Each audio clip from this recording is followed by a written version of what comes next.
ഇത് നമ്മൾ അറിയുന്നുണ്ടോ? നമ്മൾ ഓരോ ചോദ്യം ചോദിക്കുമ്പോൾ നമ്മൾ ചൂളിപ്പോവുകയാണ്. കൃഷ്ണനെ ആക്ഷേപിക്കുന്നു, രാമനെ ആക്ഷേപിക്കുന്നു, ഗ്രന്ഥങ്ങളെ ആക്ഷേപിക്കുന്നു, ആചാരങ്ങളെ ആക്ഷേപിക്കുന്നു, അനുഷ്ഠാനങ്ങളെ ആക്ഷേപിക്കുന്നു, ക്ഷേത്ര വിശ്വാസികളെ വിശ്വാസം വ്രണപ്പെടുത്തുന്നു, ക്ഷേത്ര സ്വത്തുക്കൾ കൊള്ളയടിക്കുന്നു. എന്റെ വീട്ടിൽ നിന്നൊന്നും പോയിട്ടില്ലല്ലോ, അല്ലേ? എന്റെ വീട്ടിൽ നിന്നൊന്നും പോയിട്ടില്ലല്ലോ.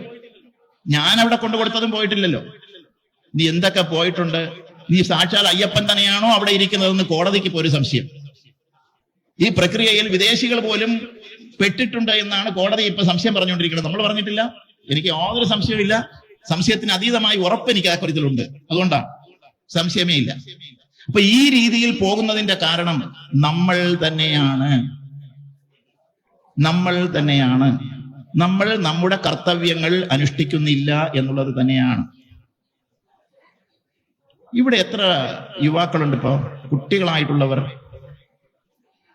അതാണ് ഒരു കാരണം. എന്റെ മോൻ ഇവിടെ വരാൻ പറ്റില്ല, അവന് പഠിക്കണം. എന്റെ മോക്ക തീരെ സമയമില്ല, അവൾക്കും പഠിക്കണം, അല്ലേ? ഇവർ പഠിച്ച് എവിടെയാ പോകുന്നത്? എവിടെയാ ഇവർ ജീവിക്കാൻ പോകുന്നത്? എന്താണ് ഇവർ പഠിക്കാൻ പോകുന്നത്? ഇവർ പഠിച്ച് എന്താണ്? അച്ഛനും വേണ്ട, അമ്മയും വേണ്ട, ഭർത്താവും വേണ്ട. ഭർത്താവ് ഉണ്ടെങ്കിൽ തന്നെ മക്കളും വേണ്ട. ഇനി മക്കളുണ്ടെങ്കിൽ, ഭർത്താവ് ഉണ്ടെങ്കിലോ ഒന്നും മതി. ഒന്നാവട്ടെ, അപ്പൊ മനസ്സിലാവും. ഒന്നായാൽ നന്നാവുമോ എന്ന് നമുക്ക് നോക്കാം. നമുക്കൊരു ചെറുത്തുനിൽപ്പിനുള്ള യാതൊരു ഇടവുമില്ലാത്ത ഒരവസ്ഥയിലേക്കാണ് നമ്മൾ പോകുന്നത്. ഭാരതീയർക്ക് പോകാൻ ഒരു സ്ഥലമില്ല എന്ന് നമ്മൾ ആലോചിക്കേ. ഇവിടുത്തെ ക്രൈസ്തവർക്ക് പോകാൻ ഇവിടെ എത്രയോ രാഷ്ട്രങ്ങളുണ്ട്, 126 രാഷ്ട്രങ്ങളുണ്ട്. മുസൽമാന് പോകാൻ 56 രാഷ്ട്രങ്ങളുണ്ട്.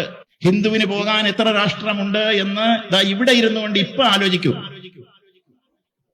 കാശ്മീരിൽ നിന്ന് ഓടിച്ചു വിട്ടപ്പോൾ, അവിടെയുള്ള ആളുകളെ കൊന്നപ്പോൾ, ബലാത്സംഗം ചെയ്തപ്പോൾ, മാനഭംഗപ്പെടുത്തിയപ്പോൾ, സ്വത്തുക്കൾ കൊള്ളയടിച്ചപ്പോൾ, ക്ഷേത്രങ്ങൾ തകർത്തപ്പോൾ, വിഗ്രഹങ്ങൾ ഉടച്ചപ്പോൾ ഭയന്ന് ഇട്ടിട്ടോടി വരാൻ കാശ്മീരിന് പുറത്ത് ഭാരതത്തിൽ വേറെ ചില സ്ഥലങ്ങൾ ഉണ്ടായിരുന്നു. ഭാരതത്തിൽ മൊത്തം അങ്ങനെ സംഭവിച്ചാൽ നമ്മൾ എവിടെയാണ് പോവുക? വലതുവശം ബംഗാൾ ഉൾക്കടലുണ്ടല്ലോ, അല്ലേ? ഇന്ത്യൻ മഹാസമുദ്രമുണ്ട്, അറബിക്കടലുണ്ട്, ധാരാളം സ്ഥലം ഇവിടെയുണ്ട്. അതല്ലാതെ വേറെ നമുക്ക് നിവർത്തിയില്ല. ആ ഒരു അവസ്ഥയിലേക്ക് നമ്മൾ പോകുന്നതിൽ നിന്ന് നമ്മൾ മാറി വരണമെങ്കിൽ നമ്മുടെ കാര്യങ്ങൾ പഠിക്കുവാൻ ഇതുപോലെ ക്ഷേത്രങ്ങളിൽ